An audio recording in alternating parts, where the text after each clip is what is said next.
Hey, everybody. We're on, guys. We're on. Okay. Hey, everybody. we want to thank everybody for coming down here to the cow barn. Oh, yeah, baby. Oh, yeah, we got the animals out today. They're wild today. Bob's favorite. He loves the ducks. He feeds them whenever we come in. First thing, feeds the ducks. You know, That's a fall thing. You get to do that during the That's fall. in the fall. At the barn, you get to feed the ducks. First thing. Oh, sorry. I'm sorry. They're going in. I guess the ducks eat corn, right? I don't know. It's live, you guys. Ducks eat corn. Paulie would know. He's a farmer. Paul? Yeah, no, ducks. Welcome. You know, we got to run through our current events. And Yes. So I wanted to speak to Bob, honestly, because I got a text from Bob last night where the AM Gold, which is that Time Life kind of commercial we did, was on. So tell us about that. I haven't seen it yet. So what is up, Bob? So I'm watching television, innocently enough, at midnight. And I'm scrolling through the channels and I see Beach Boys, Monkeys, somebody else. And Rascals. I go, oh, that's interesting. So I hit on, and it's our AM Gold infomercial. So here's the deal. And I finally see it. It hasn't been in the LA area yet, but guys, this is what they're doing. It's the craziest thing. From 9 p.m. to 12 a.m. for 3 straight hours. This one cable station, it was REELZ at the time, I think. Reels. Yeah, was playing our infomercial for 3 hours. It just started over as soon as it kept going and going. What? And then at midnight, I didn't watch it for 3 hours, but I saw, you can see from the guide, I'm going, really? So I kept going back and well, it's still on. And then, so I'm watching something. And then this other channel, I'm scrolling for something because I'm up late, as sometimes I am. I'm looking for something else to watch. And this other channel called Love, Love, is playing the infomercial from midnight to 3 a.m. What? 6 hours. Wait a minute, dudes. When I've seen it because Russ and I put it up on YouTube because we don't watch Love or Reels and we haven't seen real TV in a while. So we put it on, and it was really fun. But here's the problem. Not a problem for me, but that thing is long. And then they play it a lot. And then you see Good Love a lot. And then Jackie DeShannon a lot. So I'm trying to picture watching it all night. They're not. They understand that people are in and out and they're going to spot this thing. And if a person comes in at 11 and says, look at that, and checks it out, they're seeing what the person at 9 saw. So they're grabbing them again. I think it's okay. There's nothing like else a to do. channel moment. It's an option, right?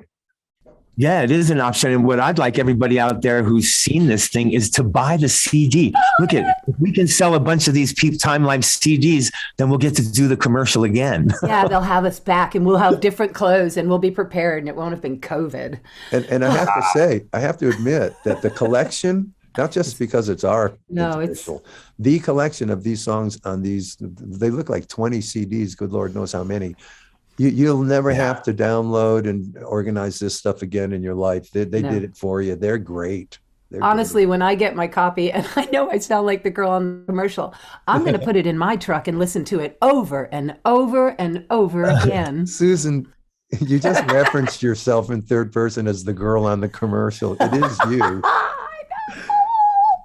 Hilarious. Crazy. Okay, so order now. But yeah, Paul, that's what that was all about. I was shocked as to get. Well, I'm going to look. It's funny because I did see Tommy James, Beach Boys, Rascals. I saw that in a heading and I was thinking, oh, that's them. But I guess maybe that's us. And you know what? At first I was upset that it didn't say, stop, this is the Cowsills infomercial. But I have to admit that their lure worked. I clicked it, not knowing it was my infomercial because of the group's name. Right. Wow. It was okay once I thought it out and got over my emotional, like, hey, man, why does it say that? Was a good time. That was really fun. And I feel very special being on an infomercial now because I admire Marie Osmond and I admire her spokeswomanhood. And I feel like I wish she would stumble onto that and see me and go, there's that little girl from the Cowsills. She's super cool. Because every time I see her, I think it. Anyway, I just thought I'd throw if that happens, Susan, I'll tell you what will happen immediately after. She's going to go, and I think that brother Bob of hers looks just like my brother Donnie. I think I'm going to give them a call. And Oh, I'll God. be It's on like their Meryl. podcast. Oh, looks like, why are we putting her in a Southern accent? I don't know. I have no idea. right, Where anyway. did I go? Hey, guys, it's just shows. a dream, a little wish list I have. We got to talk to the people in Pennsylvania and What's up? Massachusetts. What's going on? Because we were booked this December in Sellersville, Pennsylvania, and Natick, Right. Massachusetts, and for the second December in a row because of COVID, it is now moved again to next December. Too much. So Give me a Natick break. next December. Sorry, you'll hang on to your tickets. Sellersville. You guys, I just put some lipstick on, and when this goes, like when we have our channel that shows all these, you'll see me do it. Anyway, go ahead. Sorry, guys. Wasn't that a tangent? I just want to make sure that everybody stays healthy in Sellersville and Natick, Mass, so we can all be alive next year to go to the concert. Yeah, that's right. Or we'll have to change it again because that's the truth. Because we are playing in Miami December 11th, opening for the Guess Who. We did keep that. So Natick in That's Pennsylvania. exciting. If you cancel us next December, we're going to be very upset with you. Good, Bob. Tell You're them. really old by the time we get Got back. myself into a corner there. Yeah, what? We're gonna have Paul call you and tell you what we all think about it. And then we until further notice, we're at the Golden Nugget in Las Vegas, January Right. 14th, and the Cutting Room in New York City, January 16th. I want to get a Vegas outfit. I think. Yep. And the Happy Together tour. Happy The Happy Together tour is going to start up again. And, I don't know if we talked much about this last time out, but we were able to do our third leg. We weren't able to do the first leg or the second leg of Happy Together, but we did do the third leg. Yeah, we did. And man, the It was crowds, awesome. it was crazy. It was crazy. And just so you know, historically, we've only ever done 40 shows in a summer. And they're talking next summer, 60. Yeah. Susan said she heard 65 shows. I heard 65. And I know that There sounds was like a lot to all you cocktails guys. involved. It sounds like a lot, but not to us because there's 90 days in the summer. So we'll do 65 of them. That's Come not on, a problem. man. If I find that out soon enough, I'll start climbing stairs because that's the ticket for me, man. I climb those stairs, I do better. And once I get out there, y'all guys out there in Castile land, so they stick the Cowsills on the top floor of every theater because we're young, The dressing which is rooms. hilarious, especially if you could see us. We mixed and mastered Rhythm of the World, which is our musical collection coming out next year. We're doing so many things non-musical. How we did it, whoever knows. But think about it. During COVID, we mixed and mastered Rhythm of the World, launched the podcast, and made the infomercial, which is really serving us today so well because it puts us out there. We just had so much fun. It is fun. We had COVID wins. I want somebody to come up to me at a supermarket and ask me if I'm the girl on the commercial for the, not Susan Cowsill or anything or anything local. Because look, it had and anyway, I told you guys when I was locally on TV they would do that in the market. I saw you on TV this morning. It's like OMG, super fun. You guys, who's coming on this show today? Oh my God, we have a great couple of guests. We have a twofer. We have Carnie Wilson and her daughter Lola. And Carnie Wilson from Wilson Phillips and Brian's daughter and Rob's wife. And we all know about Carnie and Wendy and Chynna and their path and their history. We're not going to spend 30 minutes talking in front of Lola about her wonderful mother. We'll mix it up. Right. Tell us about Wilson Phillips. Well, yeah. Maybe Lola's got her own. Lola, she obviously. I saw the video, Bob. You suggested a couple to watch, and oh my God, these girls, that little babe, she's really good. She's gonna break your hearts. This is Lola. She is 16 years old. We think. I'm pretty sure she's 16. She'll confirm that. And this is Carnie's daughter. And if you check out Kelly Clarkson's show, they did a little presentation with God Only Knows with Brian and had 3 generations singing it. And Lola was right there. Break your heart. Absolutely holding her own. We got to talk to that girl. So they're on today. That'd be great. Yeah. And then also Wendy was there and she's super cute too. And then we were going to talk about what do we got? We got some time still. They're not coming in. We have questions. We have the pool. We could talk about Santa Monica for a while, right? I think we talked about about that. Okay, Paula, lead us in. What are we talking? What are we going to share with our Castile? Just one morning, we woke up, we walked down. We had to rehearse every day of our life for 3 hours a day, and it was all down in the shed. And we were just headed down there. And before we got there, man, for me, I can only say I kept looking at the pool, and I'm thinking something's different with that pool, Swimming pool. Okay. Swimming pool. Yeah. As we're walking down there and I'm going, what the heck? And then, as it comes on you, you go, holy geez, this is all of our gear in the pool. And there it sat. The drums, we had a B3 organ that was in there. Keyboards were all covered with honey and all this stuff. You guys remember that? Who the heck did that? Okay. Well, hold it. So we're going down. But I'm going to wait. Well, here's my perspective. I'm with Paul. I'm looking at the pool. I'm looking at the pool, and you know how you are. It's not why would all of your gear got thrown into the pool register? It's not there to think, right? So you're going, and Paul, it was all sudsy. There's syrup everywhere, and it kind of looked a little like bodies were in the pool because it wasn't. Well, they weren't defined as guitars, and everything got morphed into it all got tossed in and covered and destroyed and messed up. And so that happened for you for a second, though. Yeah, and so we continue, like Paul said, and of course, it's our gear. And we looked in the rehearsal studio right there, and it's all gone. And someone had come in. It was a Saturday morning. I'll never forget it. And came in and did that. Mm-hmm. Susan, do you know anything about that? Because I was 19 and had a life away from the house almost, Yes, well, I had a life at the house, and part of my life was actually officially spying on anybody who was left in the house. So I do know what happened that day. So what happened was this. You don't have to name names. No, I don't even remember them, fortunately. And it's just kind of like, okay, we moved to Brentwood, and we were kind of the kids from the other side of the track. And even though we were famous, all those kids in that neighborhood knew that. There were a lot of teenage girls also. They also had, so the teenage girls did like that we were Cowsills. The younger girls my age were not impressed. Yeah. So Barry and John, this is the hood, bicycles, go out, ride around. We meet people in the hood, girls are all girls. Trampolines. This is La Mesa Drive in Santa Monica. La Mesa Drive, Santa Monica, 1968, 9, whatever.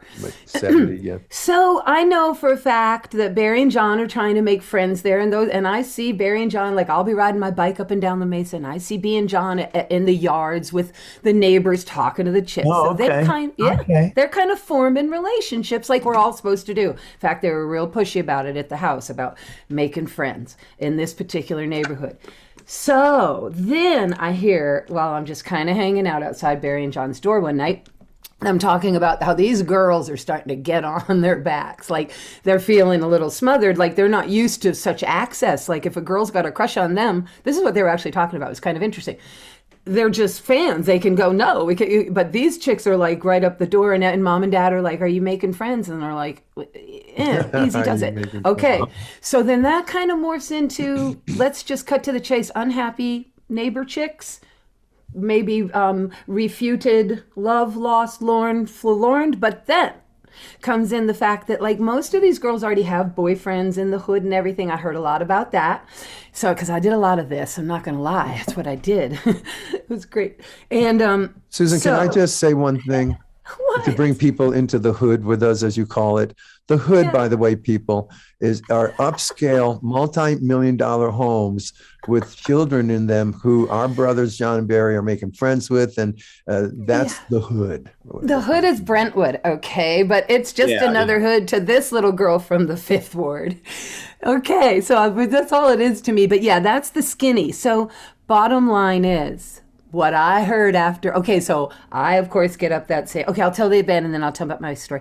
But the bottom line is that these ladies got so angry with Barry and John's refutal of their attention that they got their boyfriends and them, I heard they were all involved, and they got their boyfriends to go steal their stuff, throw them in their pool, we hate them.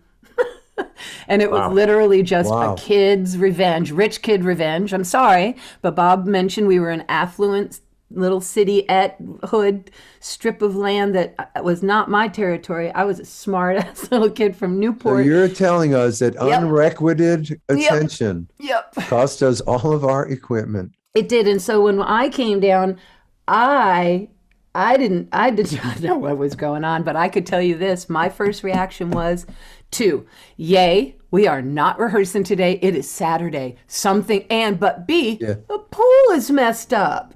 Yeah, that's not good. But I could get off the premises, ride my bike, and carry on. So that's the day that our equipment.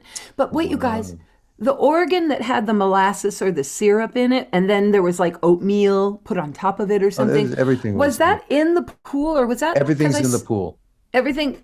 But we also have the farfisa. Yeah, the farfisa had the stuff poured out, right? It was not in the pool. Is that correct, Polly? Well, man, I thought everything was in the pool. We took it out. Yeah. And so when we yanked it out, we saw all that stuff in it.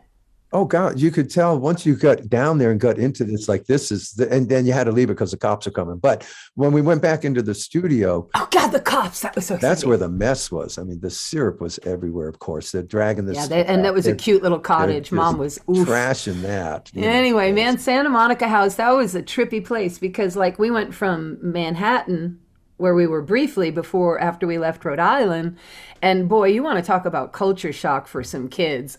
And on film it looks good because and it's Disneyland and it's moving on up, but there was a lot to accept about that to me. I mean, 2 bikes was cool, but the first girls that came to make friends with me were bringing baskets of strawberries their mother made them bring over to me and shooting me the stink eye while Mom's sitting there going, oh, it's so nice. It was a tough little place to live. Imagine these kids, like going through their kitchen. Hey, let's get the Cowsills, and they're getting the oatmeal, and No. The next morning they're having breakfast. The mother goes, "Where's all the syrup? Where's the oatmeal?" Y'all guys, do you remember the Halloween where we ran out of candy and Mom started giving out albums and programs from the last tour? No, you probably weren't there. It was amazing. We had it all decorated and the gates were open, kids were coming in droves, and we ran out of candy and Mom goes, "Get the albums." And we standing out. Get the programs. And Mom's having the ball and Dad's like, oh, I don't even want to tell you what Dad was doing. They deposited us in that house at the end of the tour. So, right, we come from the Crunch Department of New York to, we're living here. We are the Beverly Hillbillies. We had a huge tennis court / basketball court you could use for the same, and the swimming pool, and we're on the cement pond, whatever, Riviera Country Club up on the hill there. Yeah, we overlooked that, and Willie Shoemaker was the previous winner. Wilmaker was a famous jockey. Yeah, I didn't know and that. This was his house that we bought from him. You're kidding me. I never knew that. Willie Shoemaker, like 42 or something. Shirley Temple's house, her childhood home, was right up the street, right where it went into that kind of fork, that house that sat across that first time it separated. With the island in the middle? Yes, that's Shirley Temple's house.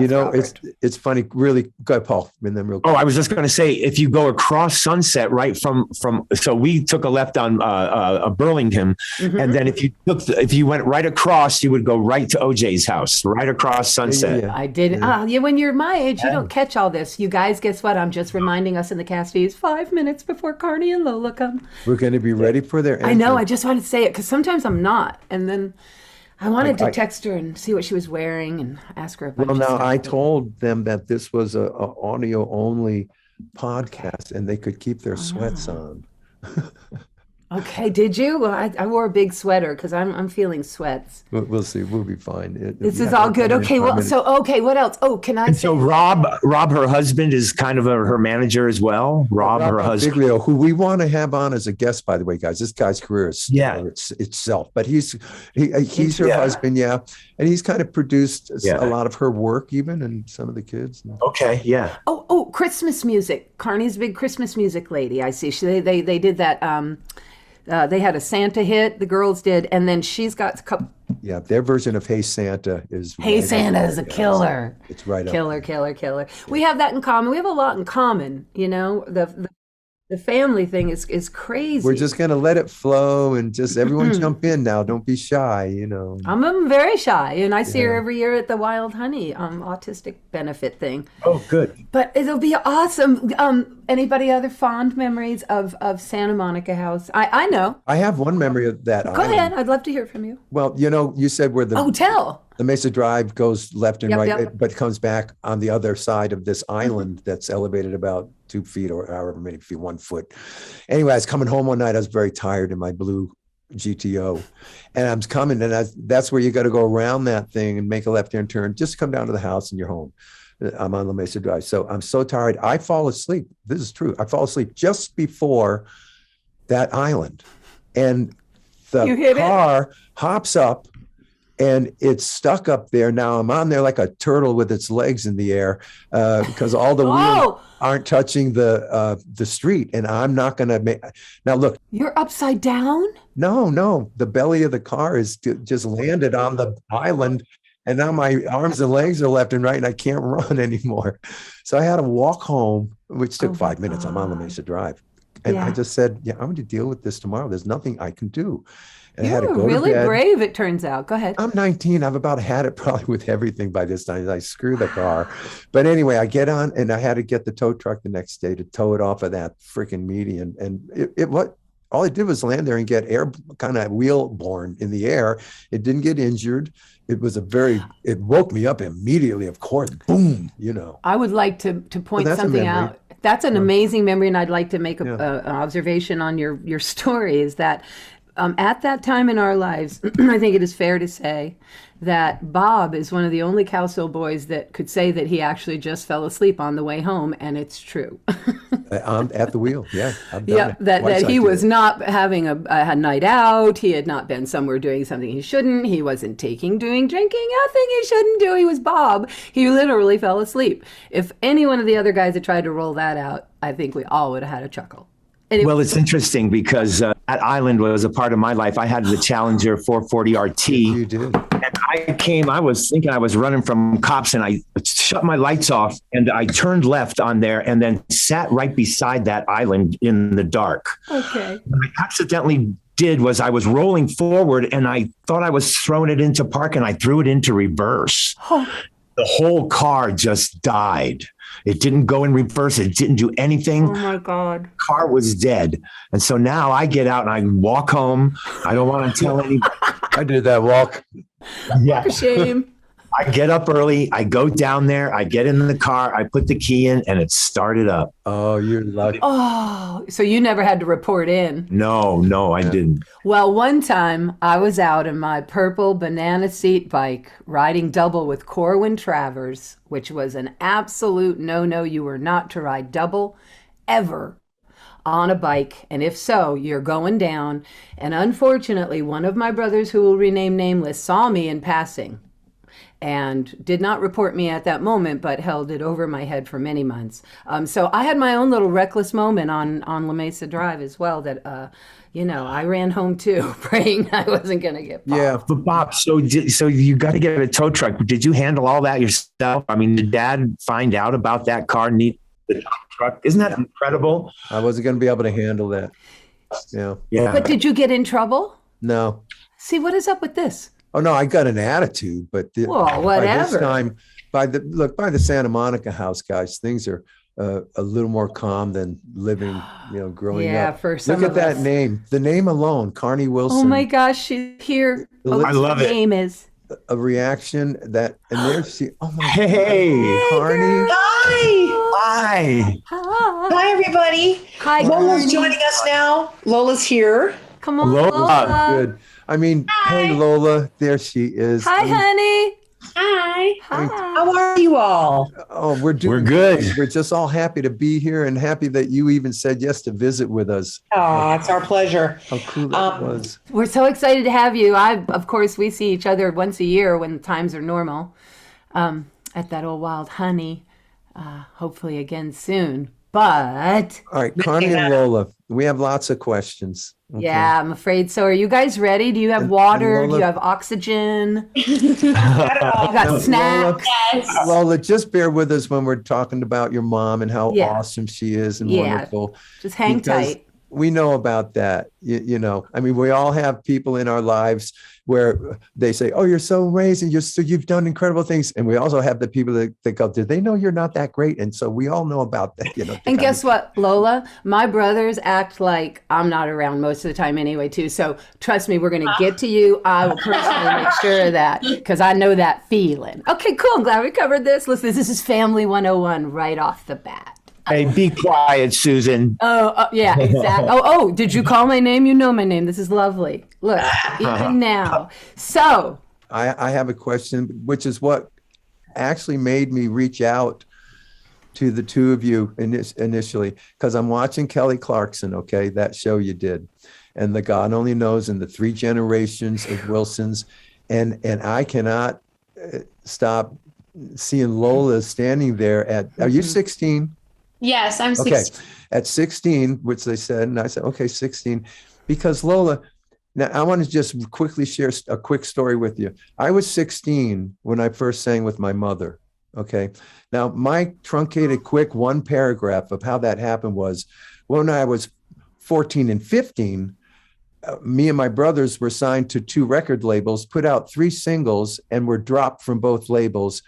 And my mother was brought to us as a sort of solution to the problem. And we were told that this is your solution. We're putting your mother in your band and everything will be okay.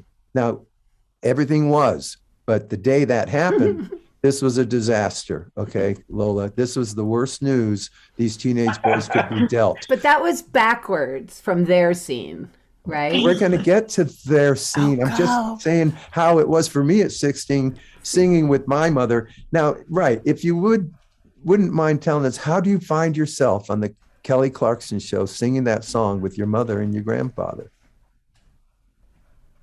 Well, I have been literally obsessed with music my entire life. I've since basically before I could talk, I've been singing, and I just going there with just it's family. And that's also one of the most amazing things to me about that whole experience was that I got to do it with my family. Hi, Elvis. We have dogs. We have dogs. Sorry. We've got them too. Grace just walked in. We're fine. Go ahead, babe. Honestly. So when they asked you, was that your first television appearance? Yeah. I mean, most official. At that level? Yeah.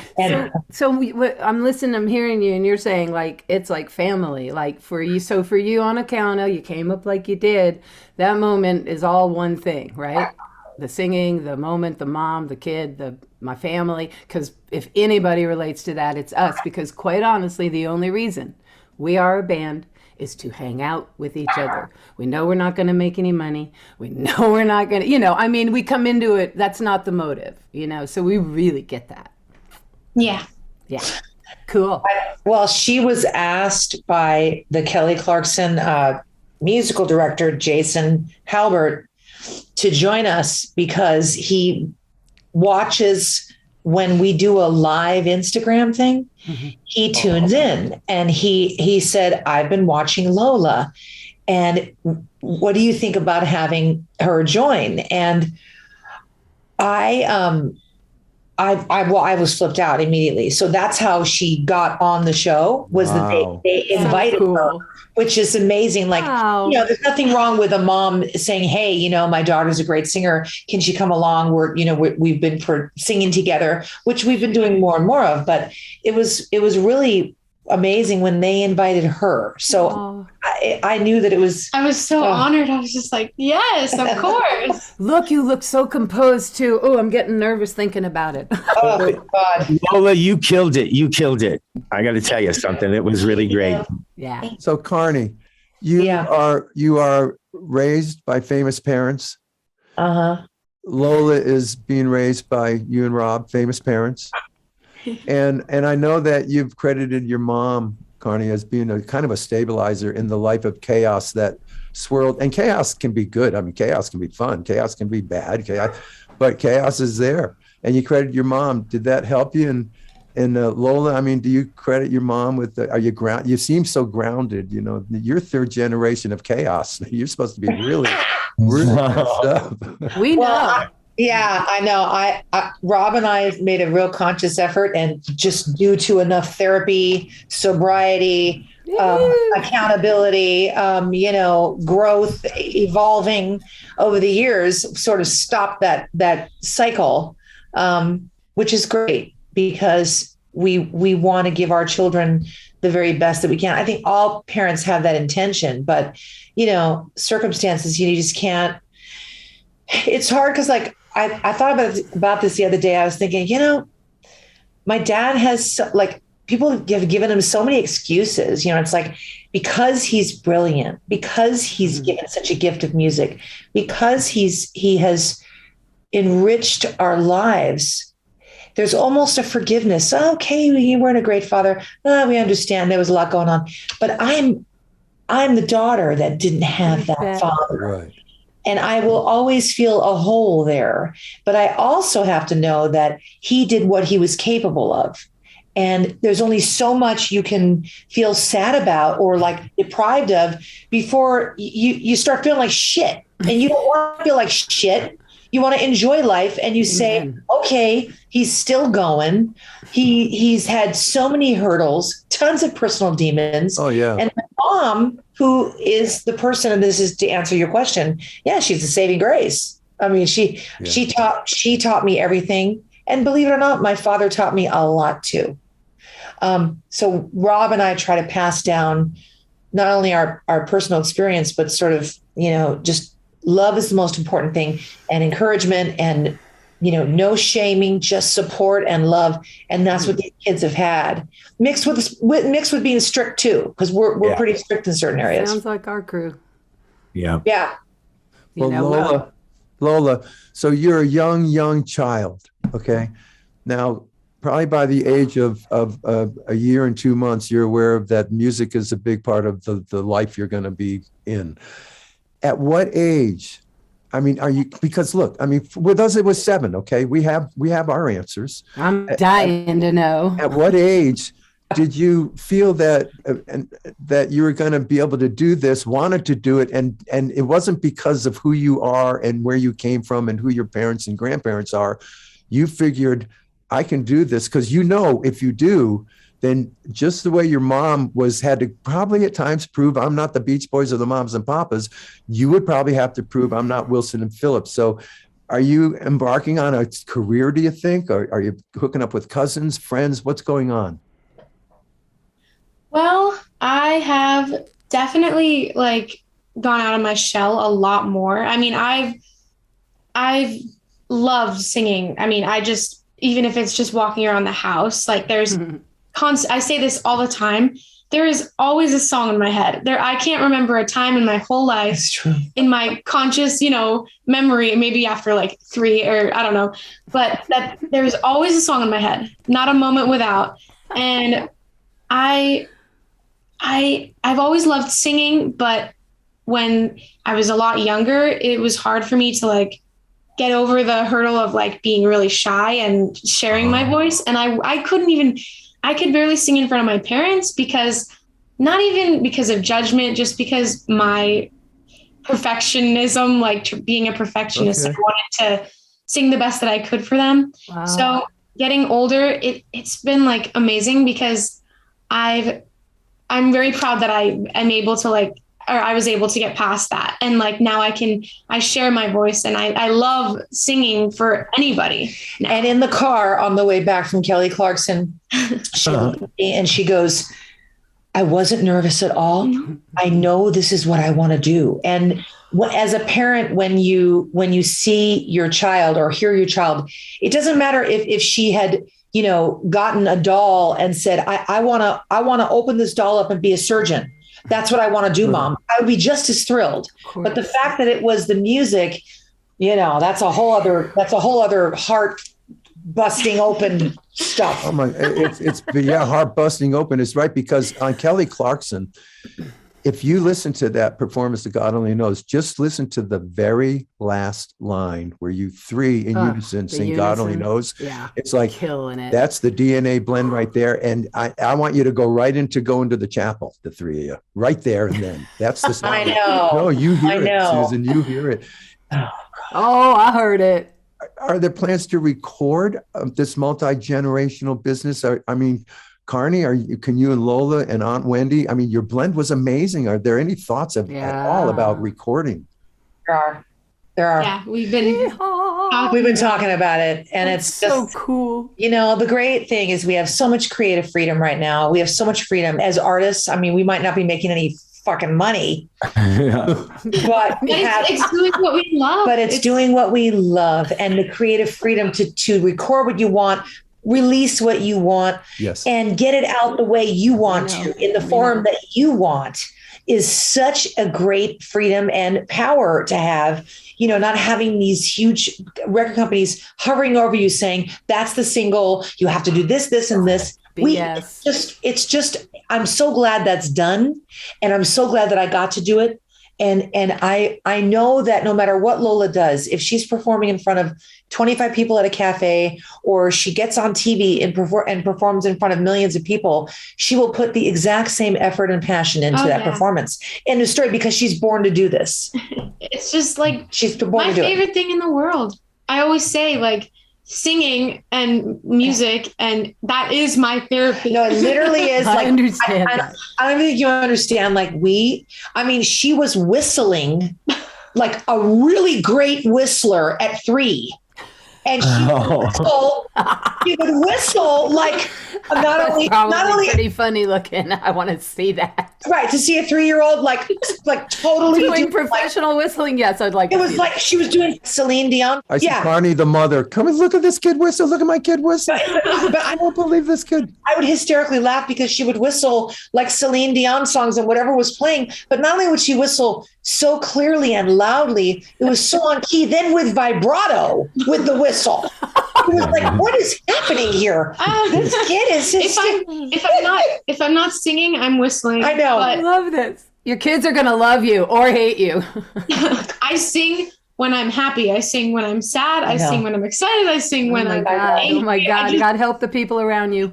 And what I notice is that she is so musically inclined. First of all, she sings anybody in the family under the table. That's a fact. Okay.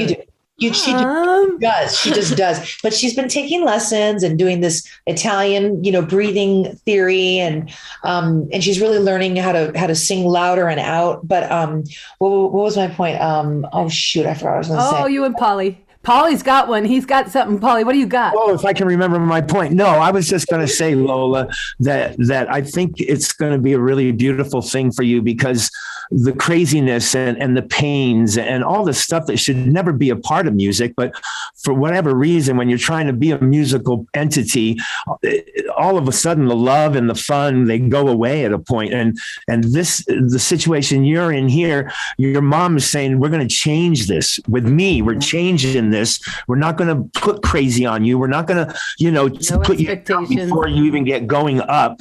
And I think that's just a beautiful thing. And it can happen with siblings and real close family like you guys are. That's the place that it can really happen. And that's why we're so fortunate to be still singing together, because we just love it. And it's the best. That was very great to say. Yeah. I think that no matter what we do, we can't help but want to sing together and sing together. But I have to say that none of it would be possible. None of it would come to fruition if it wasn't for Rob, her daddy, and my husband. Rob is such a huge talent and is sort of like, he's the facilitator. He's the one he's got such a musical brain, but also the ability to engineer and play every instrument. Yeah. And, while I'm very hands-on with like vocal producing type things, that's where I really sort of. Nice work, Carnie. Best at arranging harmonies. Well, that's why you're a good team. Yeah, you're a good team. Yeah. So like Rob is like the overall producer, and Rob and I know that Lola's potential is so massive, but I know what I was going to say before. Girl, we're kind of hopeful, and I think we could really see her doing Broadway. She loves musicals. I think it would be a great experience for you. Like she said, she found the words that I was like trying to think of for so long. It fills my soul. Understood. Just singing and Broadway and singing with people or singing alone. It fills my soul. She also, she's one of the funniest people that I've ever known in my life. And her sense of humor, she does this voice. You don't have to do it now, but it's like a mixture of Cartman from South Park. Oh, you have a character. We love characters. It is the funniest thing I'm obsessed with the word fuck. I'm sorry. It's my favorite word ever. That's why we get along, Carnie. In the history of life, it's my favorite word. And it's like, my kids are so well behaved. They know, they're like, can I say it? They go, oh shit. You know, like they don't even like, they're so good, but I'm the worst. And they know that about me, but she does this voice and it's like, I keep thinking it's going to hurt.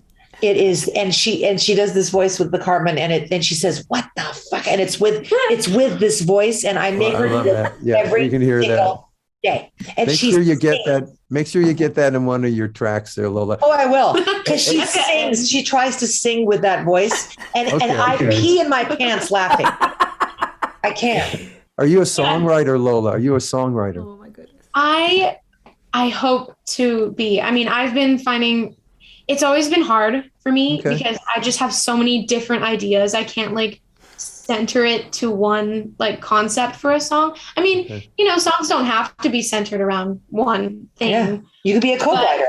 You could be a co-writer. Yeah. I'd love for her to write with Rob. Songs I think don't have to do anything other than That's right. That's true. Yeah. That's right. Lola, this is one piece of your good news because your mom and the Cowsills also, believe me, had at some point in both of our careers had our images manipulated, had our where we weren't being true to ourselves because we weren't allowed to, and all that. At ages where we didn't even know ourselves. Yeah, and I think you, with Rob and your mom, I think you've got good guards against that happening to you. And I'm really glad you'll be able to be yourself and they're not going to be able to manipulate you. Yeah. Hey, guys. So where is Luciana and what is she doing? Well, she's a hell of a ukulele player. Let me tell you. She teaches herself any song. She listens to it, doesn't even need to watch a tutorial. She'll listen to it and she'll start piecing together the chords. And before you know it, like she's playing the song. She's got folks. Luciana is Lola's sister. Okay, is she 12 or? Yeah, she's 12. She's simmering on the stove, as it were. Well, Susan, you got in our band when you were 7. I mean, can't she get in? Is she going to get in the band? Your sister? Or That's so. Post Cowsill band rules onto the Wilson band rules. She's very, very, very shy. She's very, very, very. Well, she had to have a breakthrough like Lola. Yes, I hope they're the best performers. You know that. I don't think we had shy in our family. I do not recall shy. All outgoing and wanting to be, just get out there.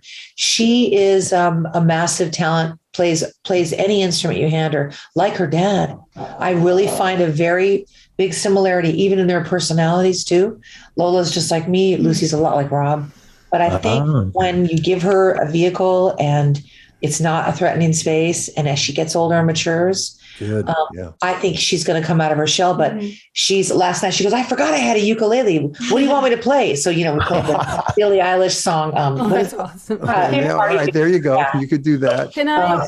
Does anybody have a burning? Because I do. No, go ahead. Okay, so, we are interviewers now, and we take it very seriously. So lots of Googling and lots of reading of a million things. Well, I was drawn to, and I think you'll understand why. I would like to know about your tambourine playing ship. I read that you were in your list of what you plays. I thought it was pretty, and then it was like, and tambourine. And I'm like, hey, now that's my girl. So, that's funny. Because that's my jam. And I know why I started playing tambourine. I will share briefly. It's because they wanted me to just stop touching their gear and to step away from the scene. And so it was like, here, take this and go way over there and play. Yeah. Okay, you feel good now? Cool. And that's how I started. And so how did you embark on your tambourine life? That sounded harsh, Susan. I know. No, I loved it. I loved it. Bob. Go ahead. You guys are so funny. I don't know.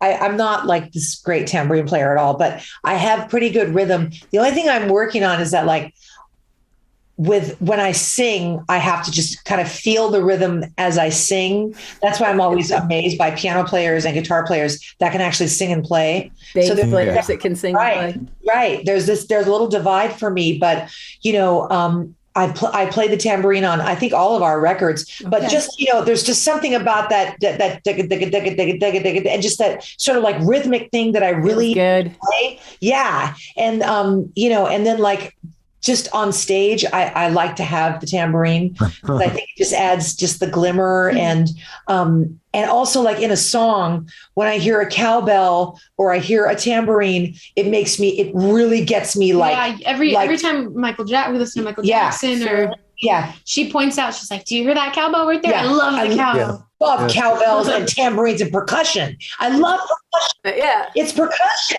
And that percussion really lifts my spirits and gets me a little hyper, you know. That's why I love like Earth, Wind, and Fire, because I hear the horn section, but I hear like extra fucking African shit that I love. Come down to New Orleans, girl. We'll go out. Yeah. You know, it's that rhythmic. And I once played this is so weird. I did this thing at the Grammy Museum with the band Antigone Rising. And the girls, they were doing this. They've got this Girls Rising whole charity thing, which is great, empowering young girls. And we did this thing, and Melissa Etheridge was there, and they put these big, congas in front of me. I'd never played it in my life, just a couple of times when you knew you're in a stage or someone's got it and kind of play for a second. But I actually was really getting into it. Like I had a past life where I was like, Jesus. This is really fun. Well, turns out the next day, the bruises on my hand. My hands were so sore. I was like, what in the hell? You were in it to win it, girl. I was. Carnie, I used to play the tambourine in our band early on, and by the end of that show, there wasn't one ring left on it. They were just flying everywhere. The crap out of He'd it. be bleeding. I mean, seriously. And my legs would have bruises too, but you can't help it because your body's almost part of that instrument. Absolutely. And I got to tell you something. We're talking generations because I wouldn't do this normally, but we're family, so I'm going to do this. So we were on a cruise a couple of years ago, and Paul's grandchildren came out and hung with us, okay? And these kids, they hadn't really done the family band visit yet. Yeah. And they were, I don't know, maybe 7 and 12, and probably older than that. But the point is one of them's an athlete. They're both athletes. And not that they're not anything else, turns out, because the kids, so we play, they're like, wow, you guys are amazing. Pick up the guitars, pick up the tambourine, start singing and dancing like they did it all their life. My grandniece stood now, Carnie, and this is something I can't do and you can't do. But this little guy, their first time out, and she's staring at me, right? We're doing Be My Baby. And my little niece is going, bum, bum, bum, bum, bum, bum, bum, be my, okay, I can't even do it. And she's doing Be My Baby because she's seeing everybody else doing it. I'm doing lead and holding the bump, bump, bump. Wow. And I'm looking down, I'm getting goosebumps. I want to stop everything and go, what the hell are you? Impressive. And she's like, whatever. And she never looked at the audience. She never looked at, she was just swimming in this moment. Now this kid's a pro softball player. Wow. But guess just turned out. So I can dig the can't sing and play. And thanks for the tambourine time. I'm sorry, I know I hogged a bunch. No, it's good. It's good. No, I just, that introduction, that bump, bump, bump. Bump. Yeah, I just showed it to her once. And she's like, yeah. But that was my entire childhood. My father played that record every single solitary day. Whenever it comes on the radio, she's like, one of my jams. It's a Cowsills. Hey, do Be My Baby. Favorite song ever written. And that's what I heard every single day. And Rhapsody in Blue. Nice. Well, it is Brian. Come on. We'd be disappointed if you told us otherwise. Yeah. We're with you on the percussion, though. We are believers in percussion. It's the last thing we put on our tracks. We call it putting the sugar on top. Yeah. My husband's a drummer percussion. Before Susan came on and did tambourine in our early kid band, I got a tambourine without the, where it was empty in the circle, one of those. And I put it down on the floor and put my foot in it. And we used the tambourine that way. I played it with my foot. That's cool. Yeah, it was cool. Yeah, that's cool. Rob does that when he does. He'll Velcro.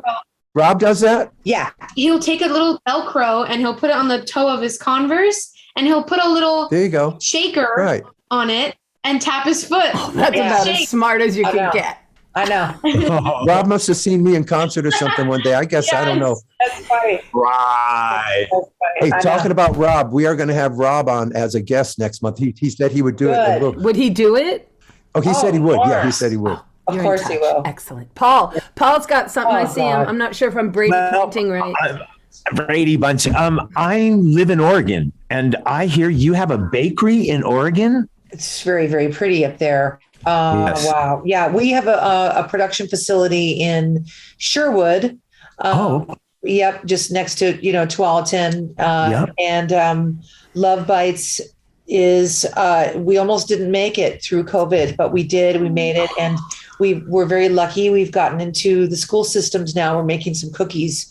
Oh, cool. We're going to be making probably all the cookies for the entire state of Oregon for all these school systems. It's going to be, we're actually just changing our whole 15,000 square foot facility to making cookies, which is awesome.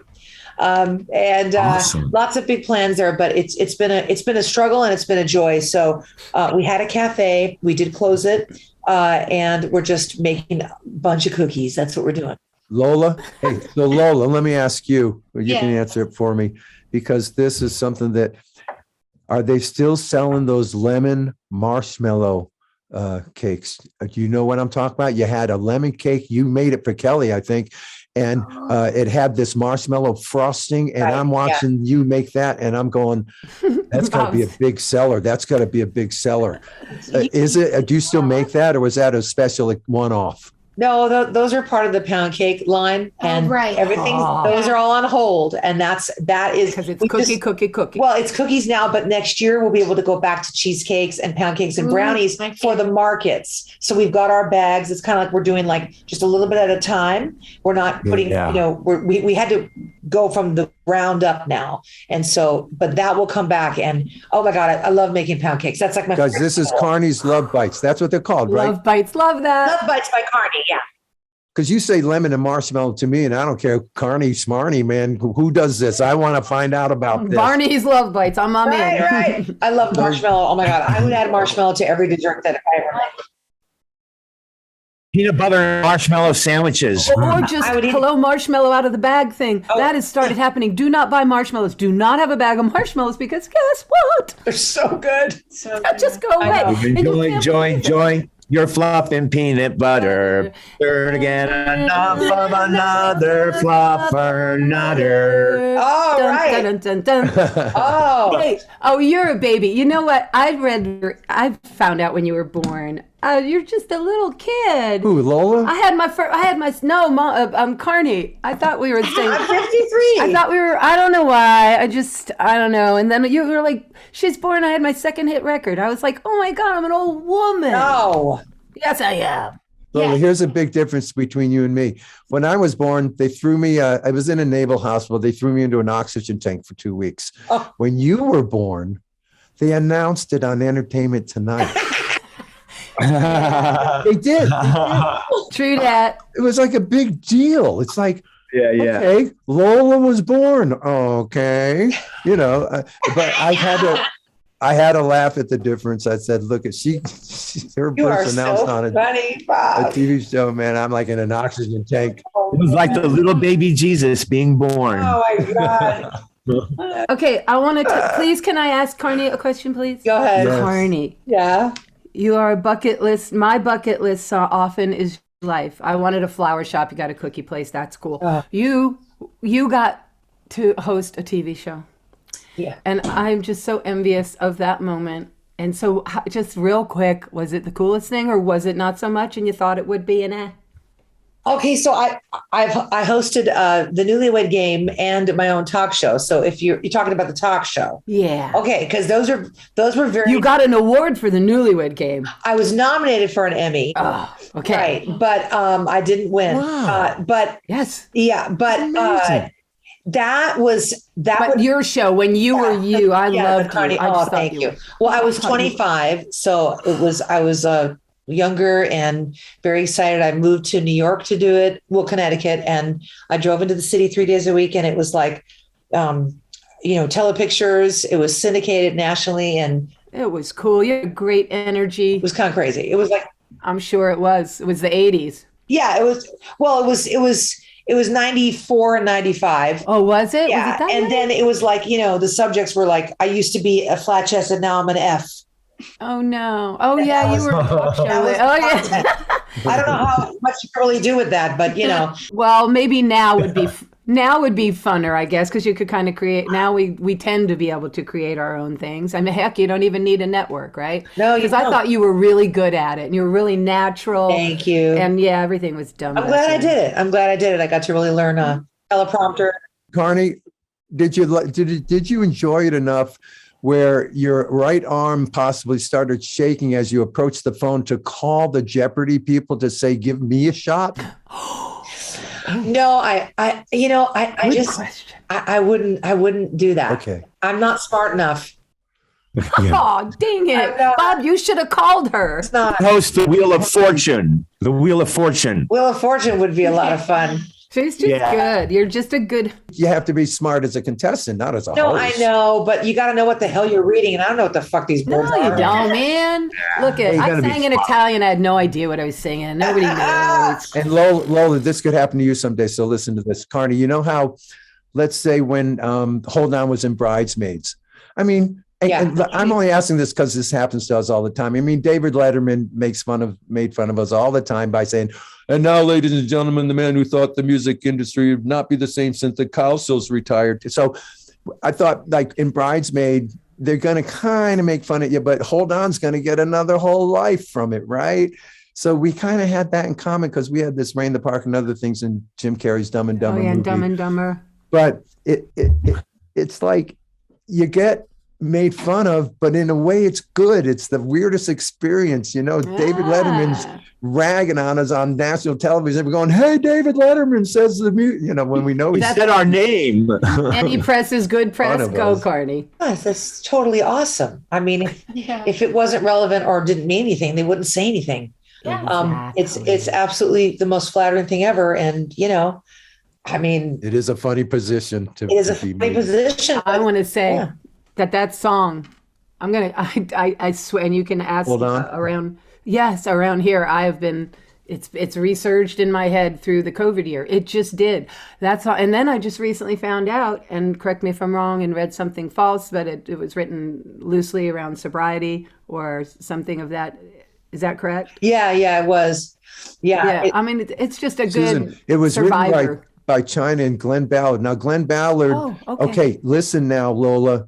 You, after this is over, you're hanging up. You go to your mother and say, "You hook me up with Glenn Ballard now, okay? Because he's your guy." He's okay? great. He is. That would be my dream. I mean, Would it be your guy? my God. Okay. Okay, Bob, finish your thought. Well, because I just think, I'm excited for Lola because I was excited for us when we did it, but we're like knuckleheads. We're looking around, what's this all about? But you're going to have some knowledge and you're going to have people with really extreme good experience to help you along the way. And I just think you're going to just be able to avoid some pitfalls and terrible things. You will. I had a record deal when I was 16 years old with Warner Brothers.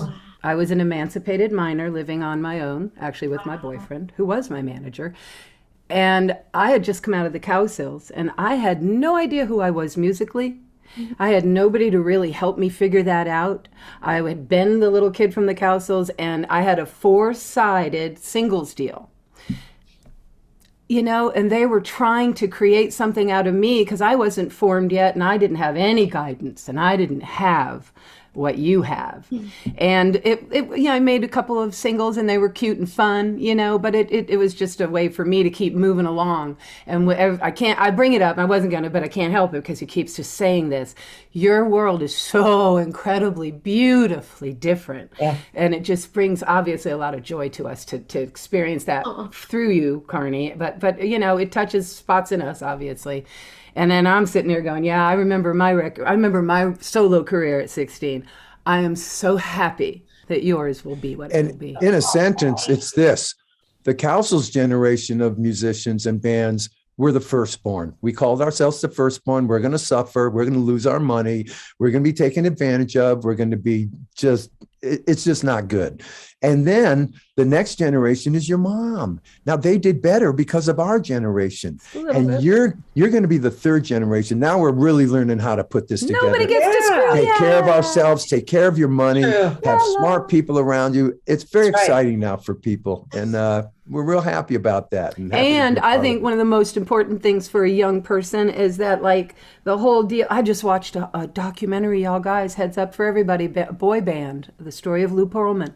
So fascinating. That's a good story. Yeah. Holy Toledo. But those guys, you know, there's a lot of kids, hi guys, you know, are kind of out. You can get really screwed up. Well, if you do not have somebody lovingly guide you through a very unnatural state of being, which is a public figure as a kid. It's just not the way the God intended it, I don't think, on any kind of, you know. So good stuff. I think Polly, the thing that's really important is intention and intent, you know. And I think that Lola is truly meant to sing and perform. So I don't think would really care. It's not about stardom. It's about music and singing. And I know this is true and it's in her heart, because if I'm in the kitchen and I sing something and she hears me singing a harmony to her out of nowhere, she'll continue to sing the rest of the line because she wants to hear the harmony that we sing, that we're creating together.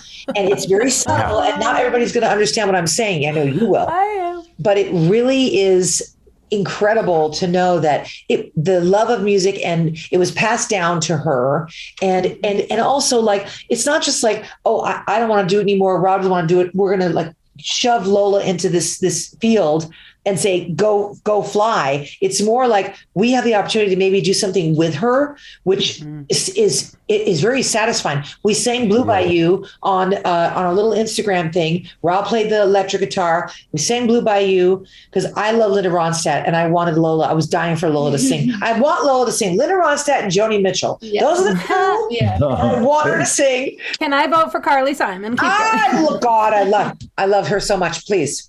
Do them all, and then they'll all mix up and come out as you. Exactly. That's awesome. So it's finding her own, you know. Well, Lola, we were just so excited that you said yes, that you'd do this with us. We didn't know if you would. We wanted to make sure we didn't pay too much attention to Carnie, but now I'm feeling like we need to have Carnie on alone and pay attention to her. But this is excellent. So really, tell us, what's your plan, Lola? I mean, are there action steps that are going to be taken? Are you going to meet with Glenn? Is he going to be part of the picture? Can Rob handle it without Glenn? Forget Glenn. We got Rob, all right? Well, we do have Rob.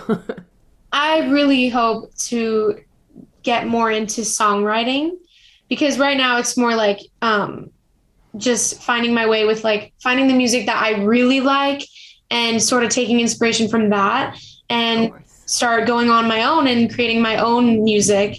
Great. And I mean, I hope maybe that would be amazing one day to be with Glenn. To be with Glenn Ballard. That would be amazing. But even my dad, I mean, I would love that too, just as much. I think they could write together and start, you just getting the chops going for her. You've got so much ahead of you. And seriously, if you follow what your mom is suggesting, you start listening to some of those early singer-songwriter chicks, you will write.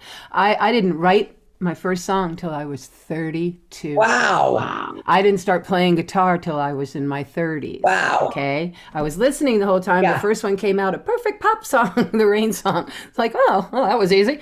But it's because it was all stored up there. Yeah. Just like you. So you're going whatever's feeding in, you're gonna get a piece of it that sticks to your soul and come out. So she's gonna go to college. She's gonna be in the course of performing arts, and she's cool. I'll brag. She's straight A student. You're smart too. Look at you. I don't even know what to say. I don't even know. She's so humble, and but keep it fun, Lola. Keep it fun. Yeah, absolutely. Keep it fun. That's the best advice of the hour. Yeah. Hey, Carnie, anything? What about musically? I mean, what's going on? Anything with you? There's nothing right now. My focus is on Love Bites and some TV stuff and cooking in the world of food. That's kind of where it's at right now. I just honestly was really disappointed. We were supposed to go out on the road with New Kids on the Block next year, but my partners didn't want to do it. So, oh my God, if I hear this story, That was that. So, it is what it is. And, when you're in a group, everybody, it's very hard to get on the same page, but we could have had a very, very, very big, it's just the shoulda, coulda, woulda, and it's not healthy. But so I'm still kind of grieving that because they just announced that so that's not happening. And we're not recording anytime soon. So we'll see what happens with that. But that also gives me the freedom to maybe work with Rob or with Lola. And even Owen Elliott, Mama Cass's daughter, we've been talking lately about getting together and singing again together. She's got a magnificent voice. So I do think that I'm missing music. I'm missing creating music, and I'm missing singing. So hey, Carnie, when we wild honey again, can we put in a request to sing a song together? That sounds great. Yeah.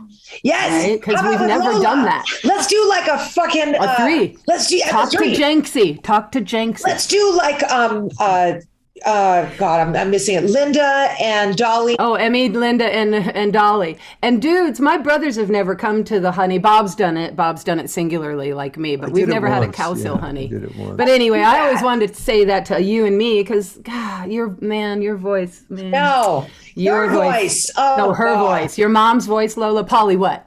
No, stop. I just, whatever. I think go ahead, Polly. No, Polly's just enjoying what's being said. Yeah, it's pretty He's amazing. having a good, I always like to, just in case somebody, one last we're thing. new at this. I just got to ask about one last thing. Do it. Okay. Carnie, the duet you did with your dad on You Are So Beautiful.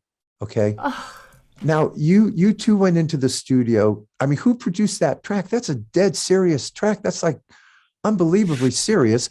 The vocals are, it's a winner, and it's just tear-jerking producing. And it's like, did you do that in your own studio? Was that a serious recording session that was just done very well? Thank you. That was produced by a guy named Jack Kugel, who's married to Owen Elliott Kugel. Cass's daughter is married to Jack Kugel, and Jack produced it. Jack's a great songwriter. He's written a song for Martina McBride, and he's had good success. He wrote Hey Santa with us, and he's one of my dearest best friends. But Jack produced the Lullaby album, and You Are So Beautiful. I always loved it when Uncle Dennis used to go out and sing it on stage, and that song is very special to me. And so when I asked Dad, I just heard a duet, and I was hearing like us kind of going back and forth. But then when Dad came in to the session, it was recorded. I forgot where we were, but I think it was on Magnolia Boulevard in the San Fernando Valley. So it wasn't at home, but it was a real, session in the studio. And he just started with these background vocals. Dad just knew exactly what to do. Yeah. He went right into these harmonies, and oh my God, the minute. Yeah, you're right. And it's just beautiful. You don't even question it. You got like Brian Wilson has a vocal idea. Okay. You say, go ahead. And he knows exactly what he wants, the exact parts. And he just put them all down. And then we went out there and we sang together on separate mics. And it was absolutely surreal. Magic. Second time I had recorded with him. It even sounds it. Yeah, I mean, there's a beautiful energy to that. And if you hear, Lola was 8 months old or 11 months old, and at the end of the song, we hear Lola doing a little cry, and he says, "Hey, that's me!" Right, and then Dad goes, "She's a beautiful baby," Yes, so he does. very cute. Lola, that's another distinction between you and me. My mother actually did not record an album of lullabies in honor of my birth. And yours did. It's remarkable. It's so wonderful. It She had 7 kids. That would be a lofty goal. That's funny. One for each. You guys, this has been so much fun. Yeah, we better wrap it up. We could go another hour, but we'll let you guys. Thank you. Lola, we're going to look for big things from you. We really were impressed, and we just think it's such a great story. It's a good vibe. Good work, Mama. It is. Dad. Thank you. She's a very Keep smiling. she's the most incredible child person, not just a great singer and everything. She's a great person. So and that's going to serve you in the long run. That's where the long run comes in. So you're going to be okay. All right, campers. Everyone stay safe. Thank you, everybody. Stay safe. Be well. Tell Rob I'll be saying hi to him. Kids. Thanks a lot, guys. All right. We love you. Bye, y'all. Peace and love. Bye. Bye. Bye.